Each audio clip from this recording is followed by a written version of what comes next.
I don't know. What does that look like? I don't know, but this book scares me. I'm afraid to even have it open. Is the music playing? Presumably. I'm dying. Dude, why are you dying? Because Stop dying. we're talking about... Wait. Welcome, everybody. I'm your host, Luke Madrid, and this is my co-host. You're introducing me. You gotta introduce me. Andrew Haskins. He's the co-host. Yeah, I'm something. And Rona has a girlfriend, so he's not here right now. Yeah, screw him. So we're not doing our Terra episode. But he was invited, and we know that he's funny, and we need him. You're missing the little hypnotic thing we do. Yeah. Well, welcome everybody to The Whole Rabbit, where we don't just rub some oil on the rabbit's head and have him chant E-I-O for 3 minutes and do circular breathing. Oh, hell no. We make him abstain from sex for 6 months and eat nothing but carrots and spinach and find a house out in the middle of nowhere and conjure all the 4 princes of hell before evoking his holy guardian angel and, What the fuck are we talking about today? We're talking about the sacred magic of Abramelin The Mage. Dun dun dun. Oh shit. Are we ready for this episode? Yeah, let's talk about it. Okay, for all the base normies who don't know it, Jack Skittles about the occult. I thank you so much for bringing that up, because I'm just gonna launch right into the deep end where I'm not ready to swim. So yeah, what the hell are we talking about? Yeah, dude. Okay, so there's a movie you should see. It's close to it. It doesn't really show you what they're really doing with the magic, but they basically explain the concept. And some very... But first, before, again, we're getting way into the weeds before we even found the path. I don't know. I think people should, there's a movie about the sacred magic of Abramelin The Mage. And it's called A Dark Song, and it's on Netflix. And it's meant to be scary. It's meant to be a horror movie. And it's not 100% accurate, saith the snobs. But it is probably the closest you're going to get in terms of what ceremonial magic is like and what it can do and how it works. And that's the movie, A Dark Song. And we're going to spoil a lot of the stuff that happens in the movie because that's going to be a lot of people's entry point into the content. But there's other people that are magicians that are really into this stuff. Well, why don't you just give these people what it actually is? I don't know, Andrew. You should actually. You do it, Andrew. Okay, so the sacred magic of Abramelin is kind of like this buku thing in all the occult circles, and so what it is there's a story of this Jewish guy. You know anything about this, Luke? Yeah, his name's you know me. I can't remember names when the red light's on. Yeah, dude. Red light wipes out half people's memories. It's kind of weird. The guy's got 2 sons. He's got his son Joseph, which is his eldest son, and he's got his son Lamech, which is younger son, which he's giving these books of magic to. All right, and so the name of the person himself, give me a minute. His father's name is Simon, so he had a father named Simon. Okay, everyone else's name in his family, but his name. Yeah, because that is the question. He doesn't really matter. Because it's being asked of me right now, and the record button is on. Okay. Yeah. All right. So let me explain. I can talk to crowds. Talking to a microphone is hard. All right, it doesn't smile. It doesn't cry. It doesn't get moist. It just stares. If you can even say that. I hate it. No offense. I love the audience. Hate the microphone. It just gives no feedback. It's bullshit. This guy, he's Jewish, and he teaches his oldest son Kabbalah. Yes. But because it's bound by tradition, like all Jews are, he may only teach. Yeah, he can only teach his eldest son the Kabbalah, because that's how it works, right? And he wants to impart on his second son, Lamed, or what is his name? Lamech. He wants to give him the same kind of, understanding of, the universe and magic and shit. But he's bound by law not to teach him the Kabbalah. So he figures out, this sneaky, way of doing it. He doesn't teach him Kabbalah, but he teaches him another form of ritual magic that'll basically give him the same understanding. MacGregor Mathers, who writes the introduction and who translated the text out of French, is a French occultist himself, who's, the head of the Golden Dawn at this time, I believe. Okay, so... I could Wikipedia it real quick. Yeah, you should look up MacGregor Mathers, but, this isn't This his is the episode. guy Crowley got into the demon fight with, right?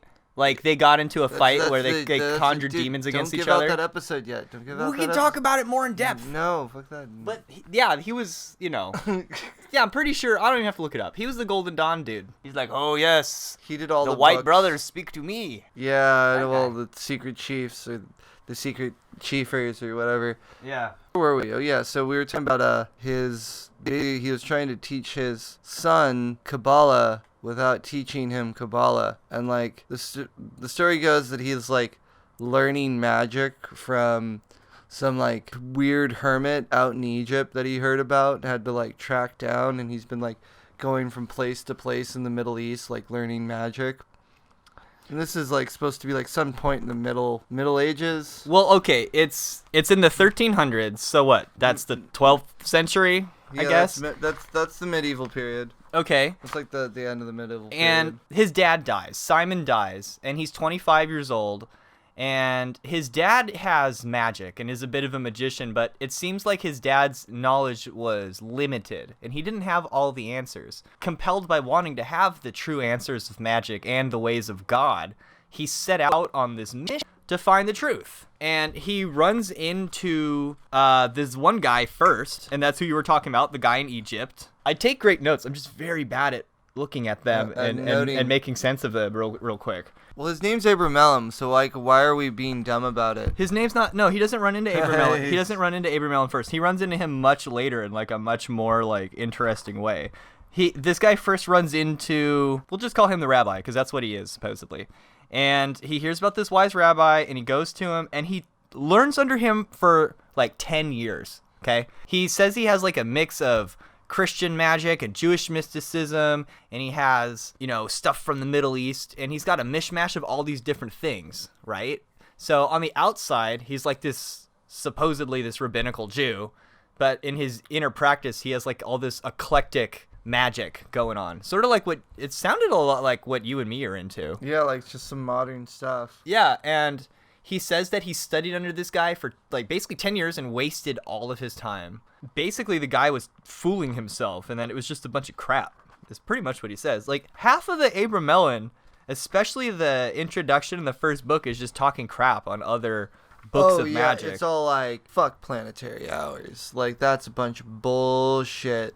All this other crap, like, that's just blinds to make you not do operations. And I loved reading that stuff, because then it's like, look, only holy magic is the good magic. Everything else is evil and stupid and wrong. All the what people think about, like, the rules of magic comes straight out of the Abramelin. Like, straight out of it. Most of them do. It's like, sort of the cornerstone of Western Hermetic magic when you really, like, break it down. I think, like, E.A. Coedding could have saved himself a bunch of trouble if he read this book before he ever started doing all that stupid shit. Why don't you give us a little taste of what some of this stuff sounds like, so that, like, our audience gets a feel? Do we want to start reading from it right now? Yeah, I still want to talk about where he is on his journey. So he like sets out and he, runs into this rabbi. Oh, you're just diving into the pages, dude. I don't know where you're going. So where is he going, dude? Abraham. That's why it's so hard to come up with. Because his name is straight up Abraham. Because his name is Abraham. And then there's Abramelin, which sounds a lot like Abraham. Yeah, so it kind of... Fucking A, that's so long and prolonged. Now you guys all know the douche's name is Abraham. You know his dad's name. You know his kid's name. I'm also fairly certain he also just refers to the fellow as the rabbi. Yeah. Yep. So he like wastes his time with a rabbi, and then he hears about this guy, like Abramelin. No, he gives up on the rabbi, and he decides that he's just gonna go home. And then he runs into this other guy. Honestly, it sounds kind of like he fell in love with the dude. I don't know. But he, like, follows the guy back to his home, and he says that the guy, like, died after 2 years. And he's like, well, I guess I'm alone again. And he goes and sets out on the road in search of, like, the truth of God and the truth of magic and all that stuff. And he just goes from place to place, and he doesn't really learn anything of any substance that makes it feel like it's worth all his trouble that he's gone through. And he sort of gives up and decides to go home, and on his way home, he runs into this random guy who takes him in. Actually, it's not some random guy. It's some other, he says it's another Jew that he had stayed with before. The Jew that he had stayed with before is like, hey, there's this really wise guy, Abramelin. He's, like, out there. He's close by though, because he was staying in Arachne. That's right. He's like, if you just walk for a little bit, you can go meet this wise guy. And the second that Abraham heard this from the Jew he was staying with, he was like, oh my God, I just know that this is the thing. Of course, if he hadn't had that problem in the first place, it never would have led him on his lifelong journey in the first place, right? Yeah, so this guy kind of just followed the thing until like head first. Like, yeah, he just traveled the Holy Land and the earth just looking for the secrets. And so this is what happens. This is like some Legend of Zelda shit. It's so good.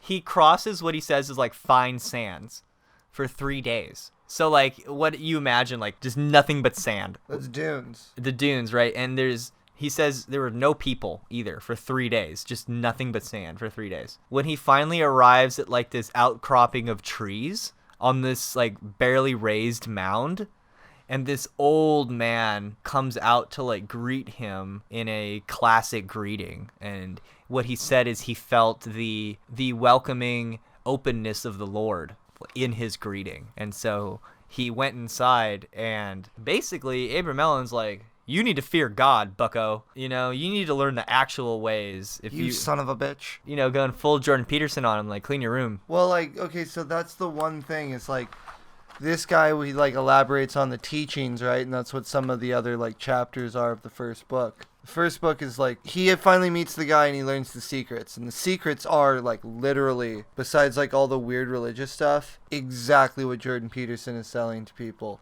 Like, exactly. Like, it's keep your word, don't tell lies, clean your room, honor your parents, fucking worship and fear God.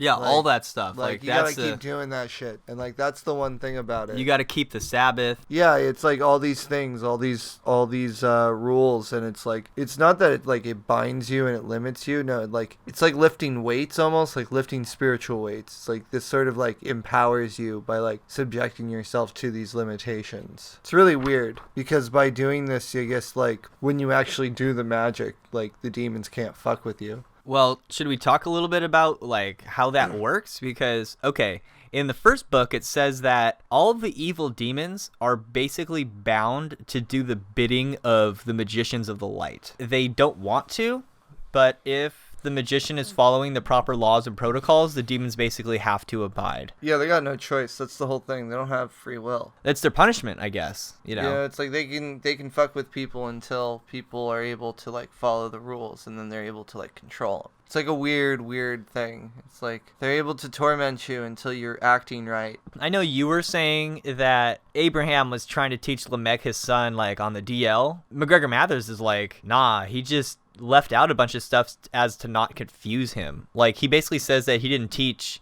Lamech anything about the elementals or pretty much anything enough about Kabbalah so he could figure it out. He just taught him how to deal with angels and demons. I just wanted to like mention that before because McGregor Mathers basically says that he sort of went really rigid on all of the instructions he gave his son Lamech, probably because he didn't want to confuse him and because he basically just didn't want shit to go bad. So he made it a little more strict than it needed to be. Like, McGregor Mathers says that, like, he disagrees with Abraham in certain ways. Like, Abraham says, like, you could never teach this to a woman, you know, unless she's a virgin. But you also should never teach this to a virgin because women like to talk, is what it says in there. Mathers is like, no, that's not really a thing. And in fact, McGregor Mathers even says in the beginning, he's like, if we start teaching magic to women, I'm pretty sure that they'll surpass men, just like the Amazons did. He like full on says that. It's crazy. Like, isn't there that cult of women in North Korea or South Korea or something? Oh yeah, the South Korean goddesses that secretly run South Korea and are trying to feminize the whole country. We've got to do a whole episode on that, but that's like a whole different story. So where were we? So according to the text, Abraham is with Abramelin the Mage, and he's getting taught the secrets. Now, the first thing he has to do is get down with this whole God-fearing thing. So, Abramelin's like, look, Abraham, you want me to teach you the magic? you got to give me 10 alms or whatever the hell it is, right? And he gives him 10 alms, and he's like, now I got to go distribute this to 72 poor people in Arachne. So I'll be back. Now what I need you to do is I need you to go repentify and confess everything that you've ever done that was bullshit. Pray for forgiveness for the Lord, and what you need to do is after you've prayed for forgiveness, you need to make a vow that you're going to follow all of the laws of the Lord and live in awe and fear of the Lord and do all of his commandments and just stick to that the rest of your life. And if you can do that, by the time I get back, then I'll teach you the stuff. He does it. He says it takes him all day from sun up till sundown. And then when dude gets back, he's like, I accept you. You know, I'm going to teach you this stuff. And he makes him write down the two books, basically. The book 1 and 2. I think that's what it said. That's basically what ended up in the basket for his son being handed off like a motherfucking lightsaber of like magic power. That's basically the story. All right, so what is the Abramelin? Now that we know the story of the Abramelin and a bunch of other ridiculous stuff that's not in any way related to it. It is related to it because you got to do all this preparatory stuff and you have to live a certain kind of life. No, all the other shit that we were just rambling about. Oh. Yeah. What is the sacred magic of Abramelin? I feel like I should answer your question with a question. Yeah, question me, because I got... Andrew, what is the sacred magic of the Abramelin? Ah, shit, son. So, like, the sacred magic of Abramelin is, like, a crazy series of, like it's like almost like a year-long operation. It's like 9 months or, like, however long it takes to make it happen. So that's like what you see in the movie A Dark Song, right? Yeah, that's what they're kind of like trying to represent in it. And so what it is you have a ritual, and this ritual is actually kind of elaborate. It's very elaborate and very strict. And you have to like remember like all these different like words and names and phrases and like paragraphs that you can prattle off because they're kind of like flow off the tongue once you get them memorized. But then maybe. Yeah, and then you got all these like crazy like mumbo jumbo words that you have to like remember, and those like, oh my god, it's just okay, like... Andrew. But what's the skeleton of the ritual? Like lay it out. Like what do you do, and then what do you do, and then what do you do? So like I'm pretty sure you have to somehow get the Holy Guardian Angel to show up. Yeah. So like what is that shit about? So the idea is to like marry yourself off to your holy guardian angel, or to like... Do you have to have a wedding dress? No. Actually, maybe you kind of do. Well, like, it probably helps to spend the energy in getting like a really nice white robe for this kind of work. I'm pretty sure, yeah. I think you need a white robe, and it has to have like the little girdle. Like, it's not even about like having the white robe, it's about spending the energy. There's so much energy. Yeah, on the robe just for this stupid ritual. Like, I think that in and of itself changes how you think about stuff. So anyways, the idea is that you're doing a invocation ritual. First at once a day for like 3 months. Then twice a day for like 3 more months. So that's 6 months, right? And then like the next like 3 months, you do it 3 times a day. Do what? The invocation? The invocation, or it's also known as invocation of the Bornless One or the Headless One, depending on like what translation of the original material you're working with. A lot of the intellectual like scholar snobs would be all like, "Isn't it really the Headless One?" And it's like, well, of course it does, because the head's the beginning. Also, it has the relation to Orion and the hunter. And yeah, well, yeah. Anyway, it goes on and on. Anyway, so the whole ritual is all about like summoning different forces for the different corners, and like it's very similar to a pentagram ritual. In fact, you use pentagrams during it. It's quite elaborate and quite verbose, and there's a lot of visualization that's required during it. You're supposed to follow all these rules while you're doing it, and that like by the end you get the experience of knowledge and conversation with your holy guardian angel. Now, you need the holy guardian angel to start bossing around the demons. That's the idea, right?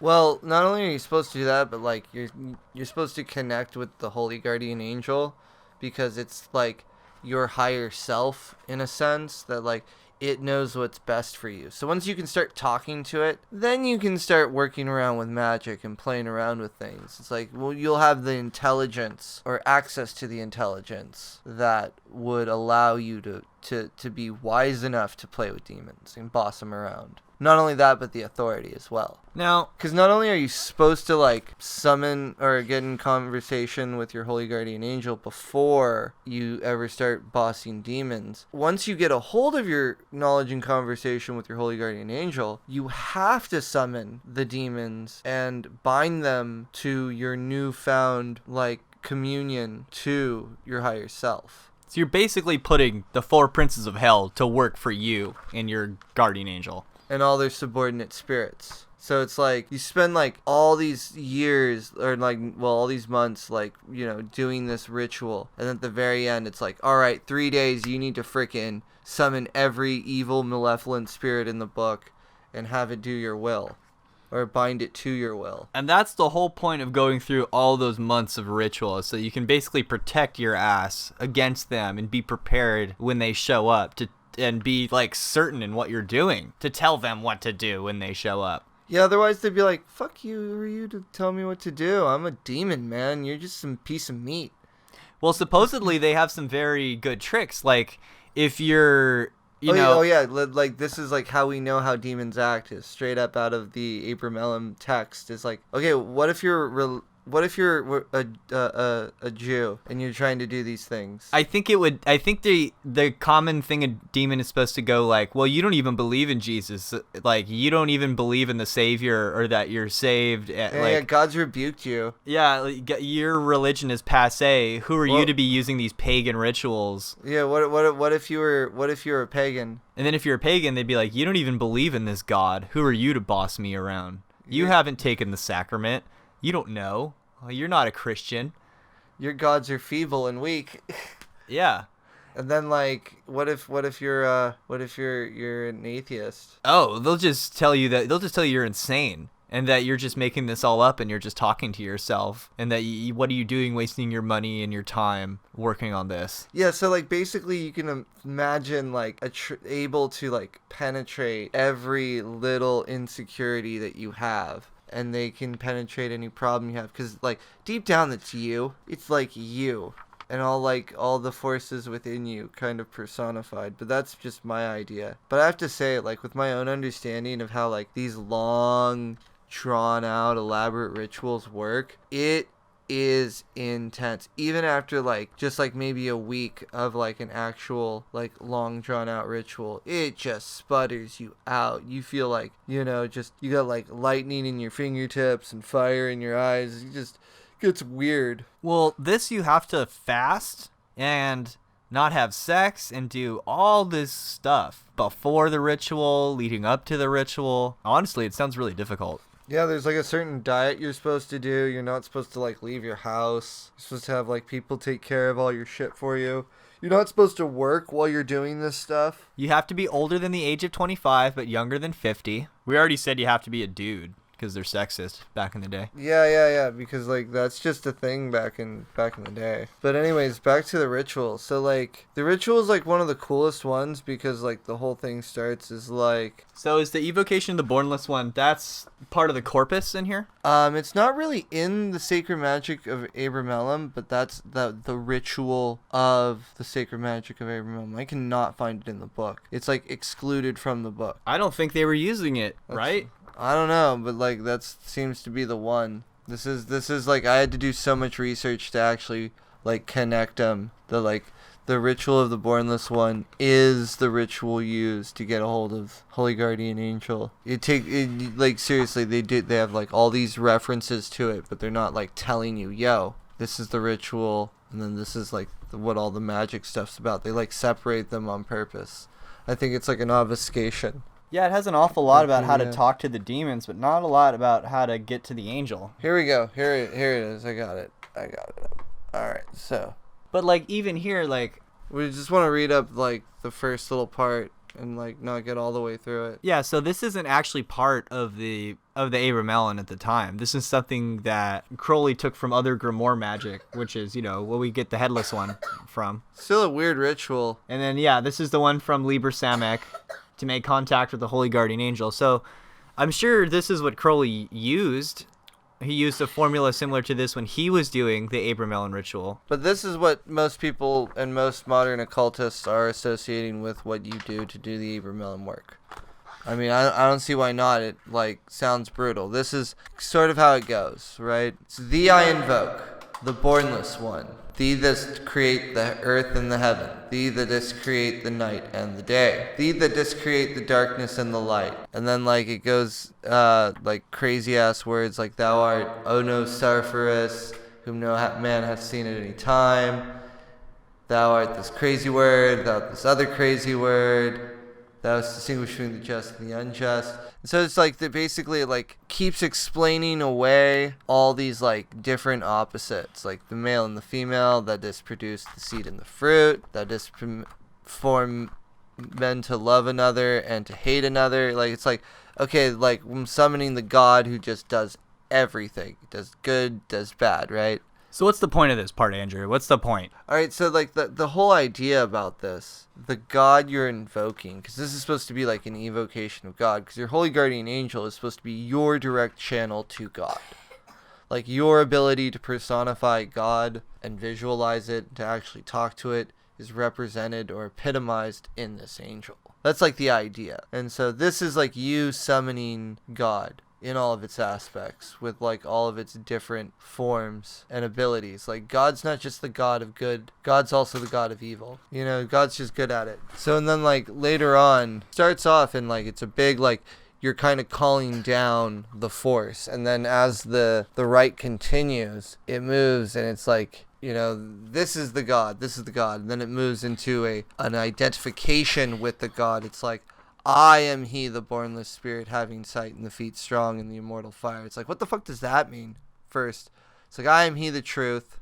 And then this is my favorite line in the entire ritual is, I am he who hate that evil should be wrought in the world. You read that as a layman, and you're oh, I hate the fact that, that evil's wrought in the world. And it's just no. This is more of an identification as being capable of evil. It's no, it's my fault. It's I'm the person who hate, that evil should be wrought in the world. It's taking responsibility for the evil you wrought and sow. It's kind of it's occultism with the training wheels off. I dig that shit. And it's I'm he that lightning and thundereth. It's okay, so this is very much a thunder god kind of deal. The famous part in this ritual, and this any occultist knows, is at the end of all these calls and words and barbarous names, it's come forth and follow me, and make all spirits subject unto me, so that every spirit of the firmament and of the aether, upon the earth and under the earth, on dry land and in water, of whirling air and of rushing fire, and every spell and scourge of God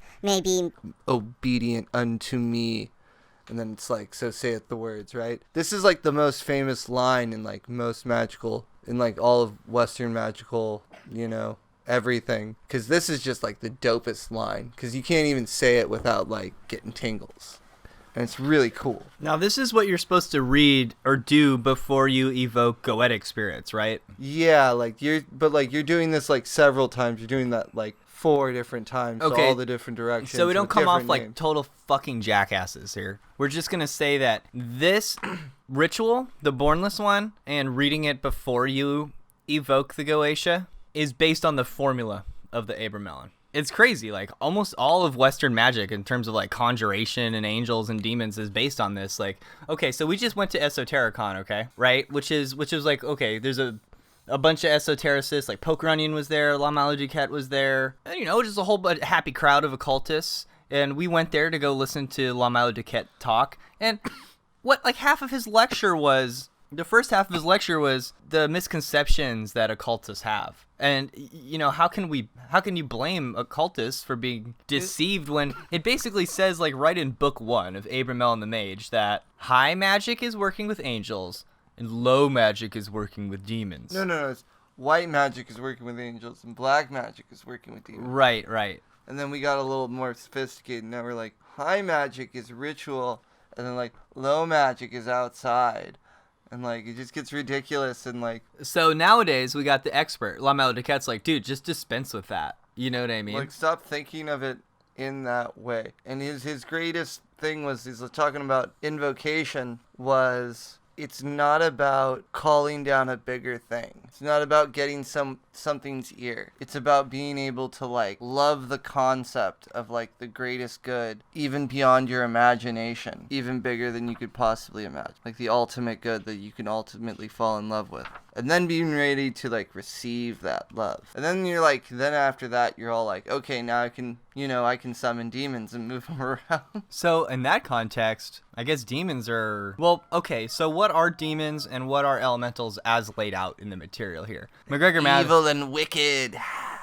Well, okay, it says that there's such things as elementals. And he's like, look, everyone who does magic should know about elementals. The fact that Abraham didn't tell his son about it just means that he was holding back and didn't want to confuse him. So, like, elementals are just, like, spirits that work according to their nature and only can act within the boundaries of whatever their station is. So, like, a fire spirit, like, couldn't work with water. You know what I mean? It doesn't work on emotions. Elementals exist. Some of them are conscious, some of them are not conscious, some of them are good, some of them are evil, but mostly they're just of their own nature. And then we've got angels, which are supposedly superior to all the other spirits, according to McGregor Mathers and Abraham. They work only good acts and virtues, according to the Lord. Especially earthquakes and floods. Are you trying to say that this is all BS, Andrew? No, have you ever read the Shemha Mefresh? Like, have you ever like? Well, let's talk about this for a minute.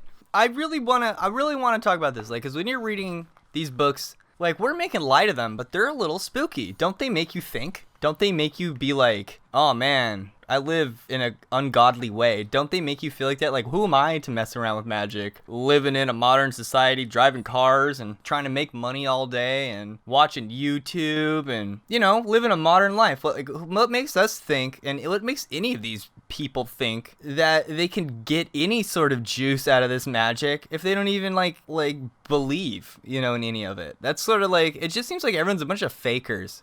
And even including me. That's what I want to talk about this for a minute. Like, come on. Like, well, why you a fraud? Why we gonna, like, who's you gonna nofap for 6 months to like conjure up your HGA? Who's actually doing that? I'm sure somebody's doing it, right? Yeah, you're doing it. You're having to fight yourself and do it. You know, like fasting. You know, this stuff's a lot of work. And like, in a modern day and age, is it even possible? Is it even possible to take that same vow? Is it even possible to be like, shouldn't it be God, easier? Do you think it's easier? No, shouldn't it be easier? We have all these conveniences. Like, shouldn't it be easier to do stuff? Like, shouldn't it be easier to be like, no, I can't work on Friday. I don't go out on, or I can't work on Saturday. I don't work on Friday, or I don't do anything on Friday night. You know, I can buy all these food that I'm supposed to eat. Like, the Jews do it. I don't see why, like, you know? There's a whole section here, I wish I had my finger on it right now, where you have to pick out an apartment, and the window has to be facing a certain way, and nobody can even look at your house or your apartment while it's going on. So that beginning part in A Dark Song, when they're picking out the perfect house, and she's like, I'll take it, and she pays all this money she like doesn't really have to pay for the house. Like, dude, like, I hear people, they say that they do the Abramelin. It's like, dude, they got to be doing a stripped down version. No one's going out and buying a house in the middle of nowhere to do this. Come on. Oh yeah, there's people who do it like in 9 days, you know. That's not the same thing. I did it for a week, and like, it just kind of like, you don't feel anything. You don't feel like magic's going on when you first start it. You feel like just your bullshit pops up. That's what I feel like happens. Like, if you watch A Dark Song, he's like, here, sit in this circle or this triangle or whatever, and you don't have any food or water for 2 days. And she just like sits in her own pee, you know, like in like prostrated meditation stance, like praying to God the whole time. Like, dude, it's hardcore. Like, you basically have to live like a rabbi. You have to become some sort of a monk. Like, you gotta be weird. You gotta get weird. Because, like, everything is filthy. You know what I mean? I heard of one story where, you know, an impure person, like, accidentally touched the guy who's like trying to talk to the angel, and it like reverses 6 months of like renunciation because humans are just so filthy and horrible to be around. And it's like, I don't know, this sort of magic is just like, it's really exhaustive and intense and like pious. Like this guy searched his whole life and all he received was like a list of very strict ways to live, and then okay, you're not supposed to use this against your neighbor. Basically, you're not supposed to use this against your neighbor. And then like, well, there's all like, why would you even use some of these powers if you are living such a life? Invaders. Doesn't make sense. Get riches. Well, like, okay, so back in You're the supposed day, to hate riches, but then it's like, oh, get me rubies. You know, like what? well, other people like that stuff. For description of affection and love. Yeah, okay, so like now we're gonna move into To be the belo- fun. Wait, Okay. wait. Okay. Wait, Why you make me wait? because I don't want you to just jump in so they don't know where they're at. Okay. Okay, so now we're gonna move in to the fun part of the Abramelin, which is like all the different magical things that you can do with this magic. Like, which book are we on? Third book? Yeah. Third book. Third book. The one you're technically not supposed to leave laying around because you could cause to be Yep. obsessed of young children, sensitive people, and animals as well. Yeah, we all know those people who just get obsessed with. They think they're gonna get some sort of magical power. But anyways, so like, what can we do with this magic? Let's take a look. What are some of the beginning ones? What's some of the beginning chapters, Luke? Tell us the chapters, Luke. I don't know if there's a list of chapters, but we'll go through. No, each one's a different chapter. Each different operation and list of squares. See, like, Okay. here we go, chapter 4, like chapter 3, like, let's get this ball rolling. Take the symbols in your hand. Your stuff. Place them in the shish kebab. Yeah, so basically the book tells you how to use these magical squares. To obtain information concerning and to be enlightened upon all sorts of propositions and all doubtful sciences. Okay, that's kind of weird. Yeah, so it's like 3 squares for all this, and then like, what do we got? To cause any spirit to appear and take any form, such as a man, animal, bird, etc., in a human form, in the form of a bird. Yeah, so it gives you different squares. So you could make a person appear in the form of serpent. Okay, I could see how maybe you could use that. Well, let's describe this. So it's like, okay, you can make a spirit, like using these like weird squares, and there's like 4 for different like operations. You can make them do different things, and like the whole idea of this is that you would summon up the demon or spirit, and you would have this square present, and you'd basically be pointing at it with your wand. And like just by summoning the spirit and just by pointing at it with the wand, since you're connected to God, they're like, oh shit, I gotta get to work. Okay, so 5th chapter, how we may retain the familiar spirits, bond or free in whatever form. Okay, so it's like, Jesus Christ, I conjure up a pet eagle. It doesn't make sense to me, man. No. Like, all right, so this one, chapter Oh, Lord. fifth, Dear Lord, the 5th chapter. This is the 5th chapter, right? The 5th. you meditate on a square, an eagle. No. You get a pet imaginary eagle. Okay, so what this is, Luke, is I don't think you understand, is that like you're summoning up the demonic spirits, the princes of hell and their subordinates, right? Like all these weird names that are in the book, and it kind of tells you like which ones are good for which. So that would be you summon a spirit, and you're like, ha, bitch, you're bound to my will now, and I summon you, and you will be present in the form of a lion, and you will like be my familiar spirit and do my bidding and help me accomplish my will and my tasks, you know. And then you have this etheric lion that this spirit is bound in to you, so it's kind of like you can create spirit Pokemon, I guess. Okay, so it's a book on how to create spirit Pokemon out of demons by using the authority of God. Yeah, but you Angels. can't do it unless you're like super pious and like You just have to know FAP and eat carrots. yeah, you gotta be all like Jordan Peterson, like, but to the nth degree. And most people just do pared down versions and say they did it. Yeah. I'm just talking mad shit because I think you only eat like rice and like eggs. I think Crowley said it was bread and water. Well, it's something like that. I know in there like the dietary restrictions are kind of strict and kind of bullshit.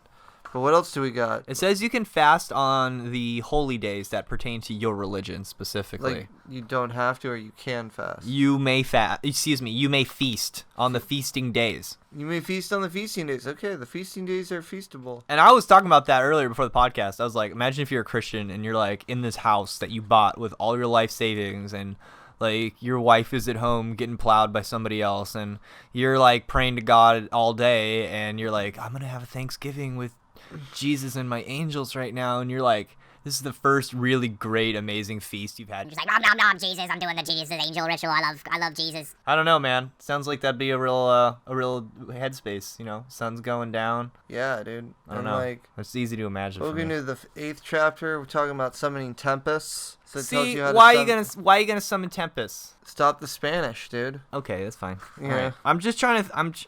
Okay. Think about it. Like, it's okay to save your To nation. transform men into asses. It Yeah. says that. Yeah. To transfer men into animals and asses, it said into stags or deer, into elephants, into I wild guess you could boars. use that in self-defense, right? Well, I guess I guess you could use that in self-defense. And then you could also, in the next chapter, undo any magic soever. Yeah, so you could always, like... I got better. That's a good one. You know, I realized after doing our Witch Hammer episode that when the guy says he got turned into a newt but he got better, Yeah. that's actually makes sense, because in the book it says a witch's magic can't really last forever. So if he really was enchanted by a witch, he would have had to have gotten better. Yeah. So that's actually correct. She defense. turned me into a newt. He actually said the correct thing. So like I just wanted to point that out to the audience. He was saying the correct thing. He did get better. He did get better, and that it does in fact prove she is a witch. We throw her into the bog.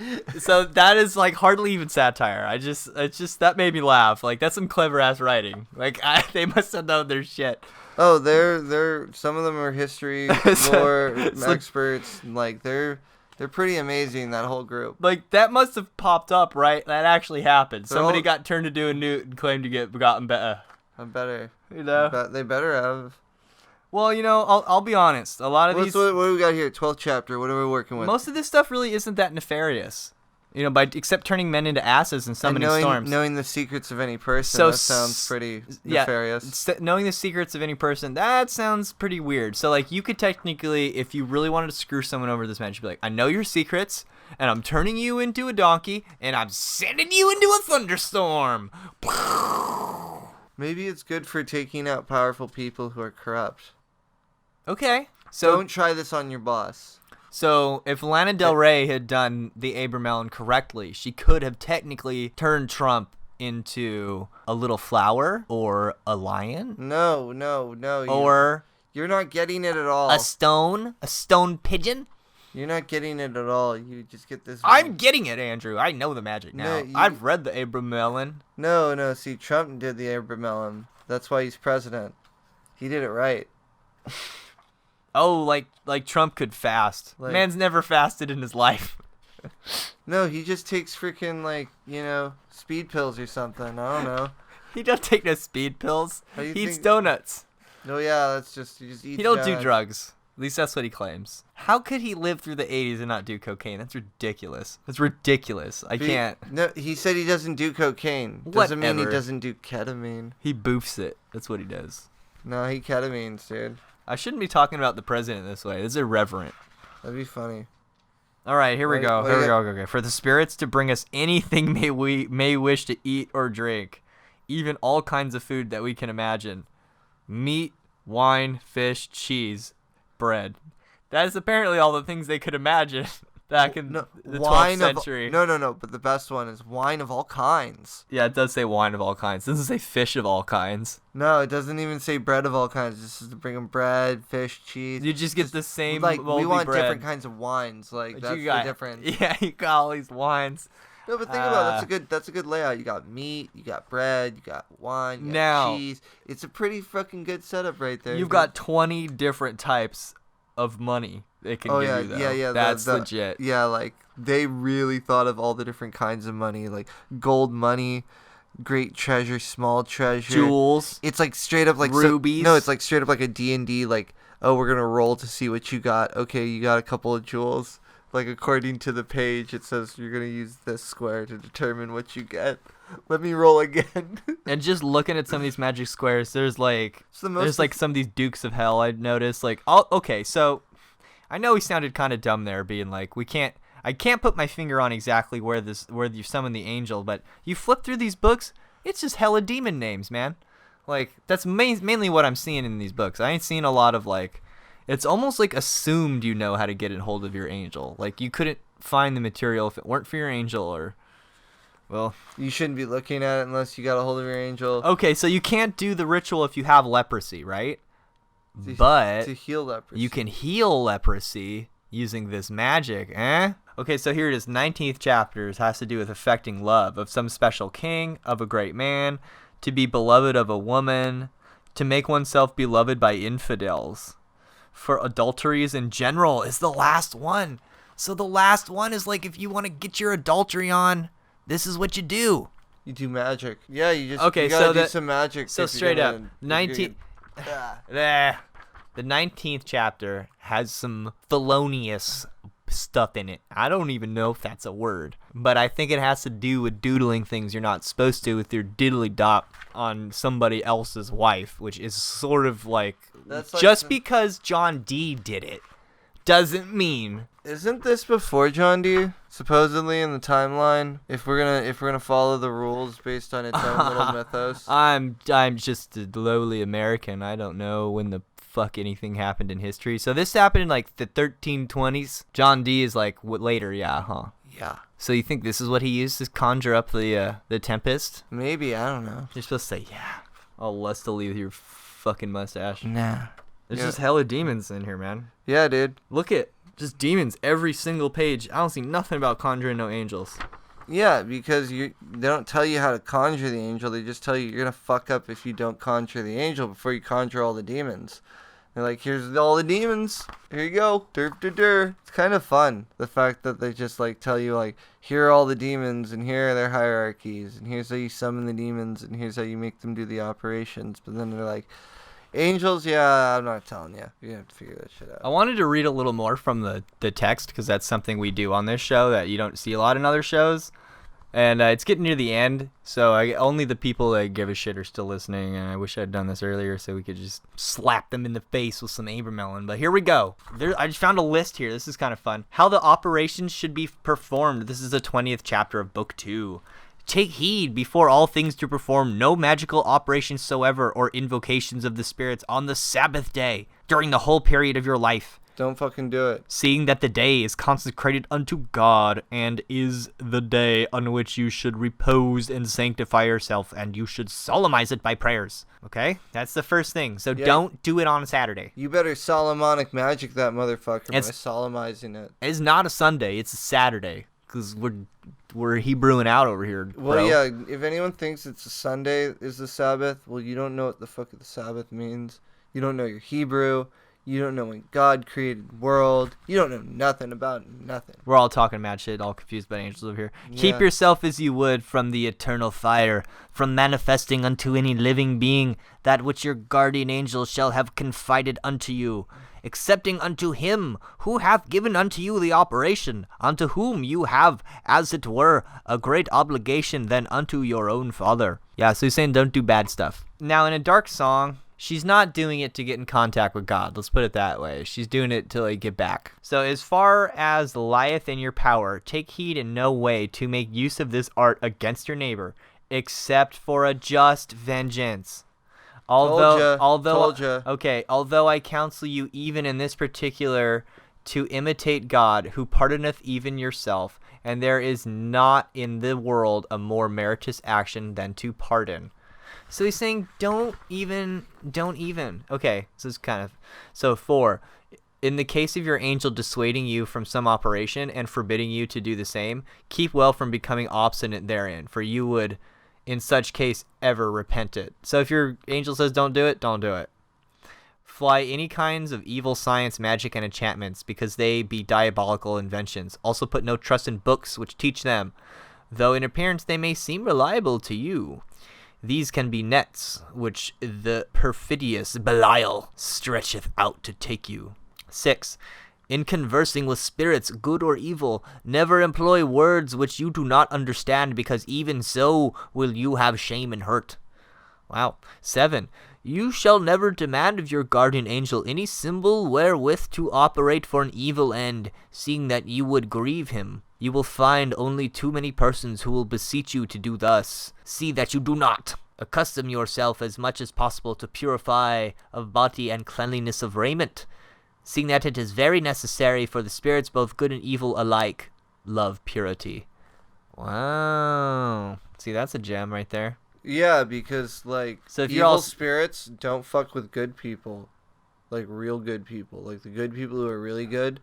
You know how, like, they don't get, like, bugged by things and they're always walking around with a smile because they're good people. Well, hold on. He says that even evil spirits love purity. Exactly. That's what I'm saying is they don't even fuck with the people who are pure. They don't I see what you're saying. I was a little confused. Okay. 9. As far as people shun the employment of your wisdom for others and evil things, but first well consider him to do whom you would render a service, because it often happeneth that in doing service unto another one worketh evil for oneself. Okay, so don't do the workings of others if it does evil for yourself. Okay, 10. In no way attempt to procure the operation of the holy angels unless you have extreme need thereof, seeing that these holy angels be so far above you that it is useless for you to wish to compare yourself unto them, capital T, you being nothing in comparison to them, capital T, who, capital W, are the angels, capital A, of God, capital fucking G. 11. Bitches. If the operation can be performed by familiar spirits, it is not necessary to employ others therein.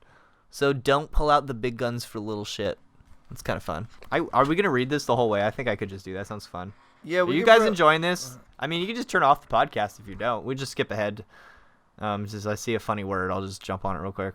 Like, if you're this far, probably enjoy this podcast. Probably. I don't even know where we're at. It says we're it's like, how many more of these? Let's do number 22. All prayers, orations, invocations, conjurations, and in fact, everything you have to say should be pronounced aloud and clearly, without hovering, shouting like a madman, but speaking clearly and naturally, and pronouncing distinctly. It's all very, it seems like stuff that would be common sense, but, you know, you gotta take it all together. What's 32? Finally, during that whole time, you shall touch no dead body of any description soever. You shall eat during this whole period neither the flesh nor blood of any dead animal. What? Yeah, here's good 32. This is your rule about not being seen.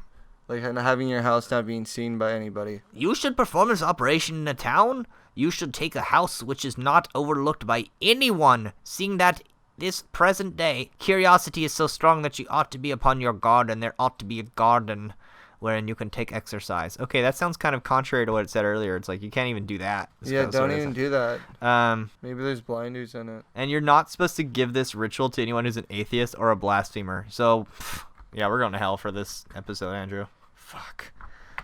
You're going to be like, we're going to die. And you're like, you guys are really great, but you know that thing you did on 999? You turned that upside down 666. You guys are going to hell. We're reading Abramelin on the podcast. We're going to reverse hell. That's heaven. No, we're going to the hell that's, like, enjoyable. Okay. I like that. That sounds fine. I don't know about any other hell I'm not okay with. Yeah, I'm not really cool with the idea of the concept of hell. That's the whole point of hell. You're not supposed to be okay with it. Okay, so you know what's scary? Out of all my experience as an occultist and doing these rituals and seeing what happens and experimenting, the demons aren't the scary ones. They just kind of fuck your life up. The angels are the scary ones when you actually get a hold of them. No, the demons fucked my life up. Well, like, that's the thing, is the demons suck because they fuck your life up, but actually summoning them up is kind of easy. The angels, they're fucking weird. That shit's profound and scary. Like, if you actually get a hold of an angel, it's like, whoa, what the fuck is this? This is crazy. You don't want to call up Samuel. Lucifer. We've already done a Lucifer episode, dude. That's a whole other episode. We've already done that shit. Get out of here with your nonsense. Get a cooler god. There's no cooler god, dude. You're crazy. Yeah, there's cooler gods. Like what? Marduk. He's got eyes all around his head. How does he wear sunglasses? He wears them fucking stylishly. How do you put in eye drops? What happens if you smoke weed? He does them one at a time. That's how he puts in eye drops. That's crazy, He Andrew. speaks magic words. Do all his eyes get red if he smokes weed? Maybe. Probably. So he just turns his whole head changes color then when he smokes weed. I don't know. Maybe only Think about it. Maybe only the side that he's smoking weed on. I don't know. Do you think he has to get conjunctivitis frequently? What does your god do? He gets kicked out. That's lame. Nah, he's too cool. He's like, I could do better. Dude, Blackjack and hookers. Marduk slayed Tiamat, and now the world was created. And now everyone's paying for it. Yeah. Some people say that's where the water on Earth comes from. Somebody slayed a giant water dragon, and now we all drink Coca-Cola. Yeah, because the water's not safe. Coca-Cola is Leviathan, buddy. It's Tiamat. It's the Tiamat. Don't drink Coca-Cola. It's Tiamat. No, the Coca-Cola is safe. It's acidic. Dissolve anything. Germs. Your soul. It's good for you. Your aura. You can definitely dissolve your aura. It gets the bad thetans out. Puts the thetans in. That's why the Scientologists aren't allowed to drink. Well, we just went off on a ramble right now. Yeah, man. I think that's all we can speak about the Abramelin because we're morons. No, I think we've been dealing with all sorts of weird shit. It was hard to get this episode out. Like, it seemed like the whole universe tried to stop us. And by the time we started recording, we were just like, oh my God. So, yeah. I hope this was listenable. This is like just a drop in the bucket because we could ramble on for this for like light years. I just wanted to mention that I'm sorry. Like, most people are not going to do the whole, like, oh, what are you going to go buy a house? Come on. If you could go buy a house. You do not need to do Abramelin. I sort of think you could just hike around in the woods for an extended period of time, and if you just prayed a lot and didn't fap, you could probably get in contact with your angel. I'm no expert, but I think I would try that first before buying a house, mainly because I can't afford a house. Well, Lon Milo Duquette says it's more about like the experience of opening the heart chakra, which is more of a name for something that is an experience of itself. Like the heart chakra is an experience of opening the heart chakra. I used the phrase Shiva Darshana when I talked to him. I was like, it's like that, and he like kind of thought about it for a minute. He's like, yeah, it's like that, you know. I think I don't know if he wanted to confirm what I'm pretty sure he knows what that meant, but it's the idea of like the object and subject is completely dissolved and you are just one with the universe. All right, let's close it out. He said that was the Holy Guard Angel experience, and and a lot of people over-intellectualize it. So that's it, everybody. Thanks for listening. Eat carrots, shoot lasers. Eat carrots, shoot lasers.